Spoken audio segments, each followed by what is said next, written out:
Good morning 7 class. हमारा lesson चल रहा है, lesson number 30, role of gender. अभी तक हमने पढ़ा जेंडर इनइक्वालिटी क्या होती है, जेंडर और सेक्स क्या होता है, how gender operate in a family, school, community. अब हम पढ़ेंगे gender and social inequality. Gender equality जो होती है वो क्लोजली लिंक्ड होती है सोशल इनइक्वालिटी की, यानी जो समाज में इनइक्वालिटी होती है और जेंडर इनइक्वालिटी वो आपस में रिलेटेड होती हैं।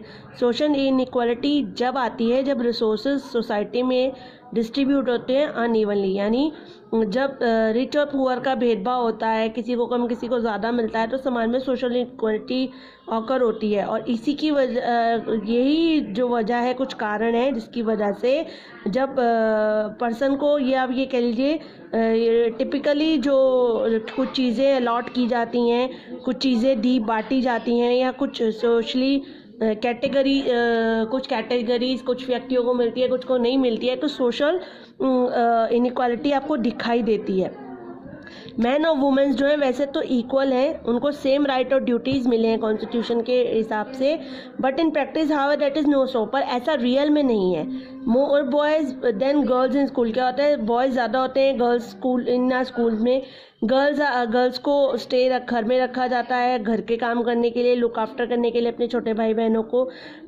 इसके अलावा क्या कहते हैं, मेंस जो हैं उनको जनरली ज़्यादा काम करने की जगह पे वुमेन्स की ज़्यादा मिलता है सेम वर्क में ही।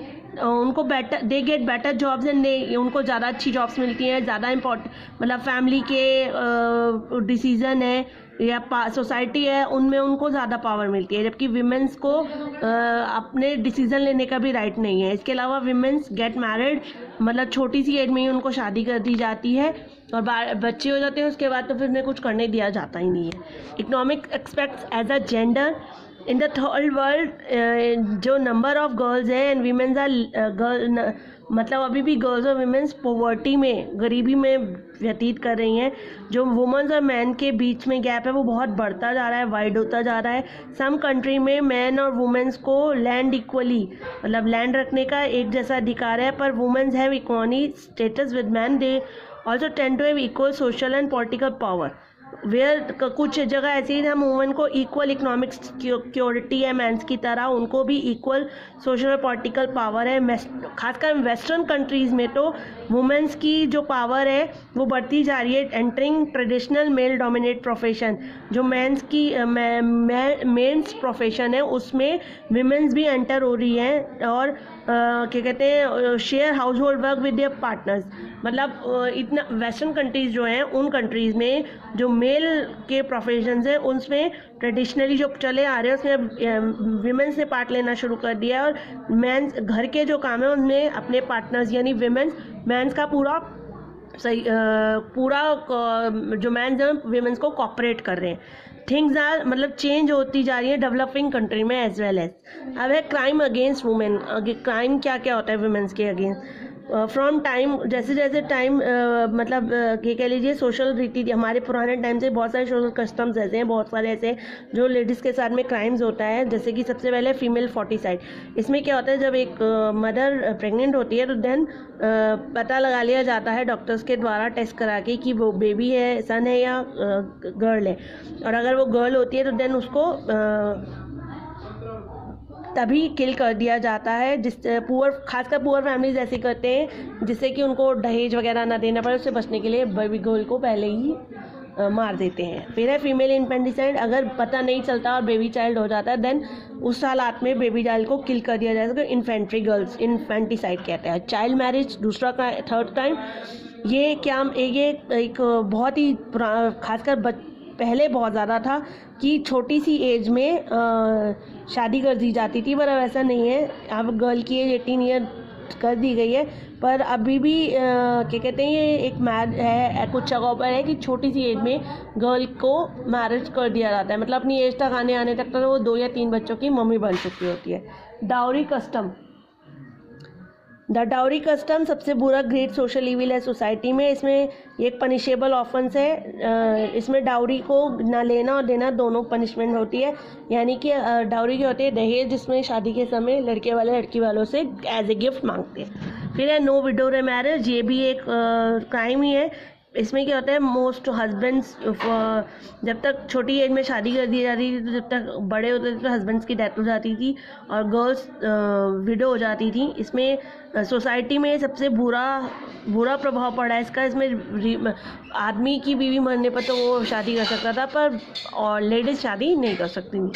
सती कस्टम ये सबसे इसमें क्या होता था, वुमेन्स को उसके हस्बैंड के साथ ही जिंदा जला दिया जाता था, जिसको सती कस्टम कहते हैं। राजा राम मोहन राय ने इसके खिलाफ आवाज़ उठाई और उन्होंने इस इलीगल को एक क्राइम बताते हुए ब्रिटिश की मदद से एक लॉ बनाया, जिसके अंतर्गत अगर किसी को सती किया जाता था तो वो बहुत बड़ा क्राइम समझा जाता था। अब आता है the invisibility of women's work. Women's जो है बहुत सारे इंपॉर्टेंट वर्क करती है फैमिली में, सोसाइटी में, पर उनका कंट्रीब्यूशन, उनका हार्ड वर्क मैन को दिखाई नहीं देता है।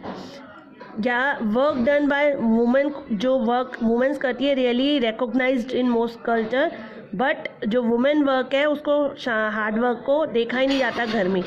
वही वुमेन्स हैं जो सबसे पहले फर्स्ट उठती हैं और लास्ट बेड पर सोती हैं।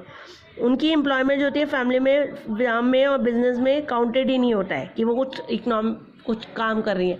ये नहीं पता सफाई कर रही हैं, घर खाना बना रही हैं, ये प्रोडक्टिव उनको नहीं लगता है। वुमेन्स की economic dependent on man effect. Women's खुद डिपेंडेंट होती हैं मैन पे अपने चीज़ों के लिए, और उनकी बिल्कुल पावर नहीं होती फैमिली में। मैन वर्क करते हैं कुछ घंटों के लिए और क्लेम करते हैं कि वो सारे घर वालों को फैसिलिटीज़ देते हैं, जबकि घर का सारा हाउस होल्ड वर्क लेडी करती है, वो उस पर कोई ध्यान नहीं देता है।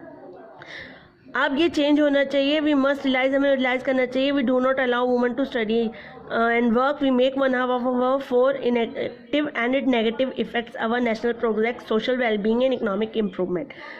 फर्स्टली वी मस्ट रियलाइज, हमें महसूस करना चाहिए, we do not allow women, कि हम स्टडी करने नहीं दे रहे, वर्क करने नहीं दे रहे, इनएक्टिव काम करा रहे हैं, नेगेटिव इफेक्ट्स है। अगर नेशनल प्रोग्रेस करनी है, समाज को इम्प्रूव करना है, तो इसके लिए ज़रूरी है कि participation of women in income generating activities, की वुमेन्स भी पैसा कमाने में मदद करें, मोर इनकम आएगी फैमिली में और जेंडर इनक्वालिटी जो है वो भी दूर होएगी।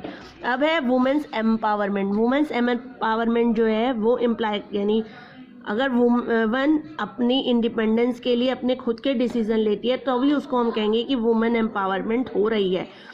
वुमेन की एम्पावरिंग के लिए ज़रूरी है कि वो अपने हर ऑल एस्पेक्ट, अपने डिसीजन, अपने राइट, अपने थॉट, अपना माइंड खुद सेटअप करे, खुद सोचे।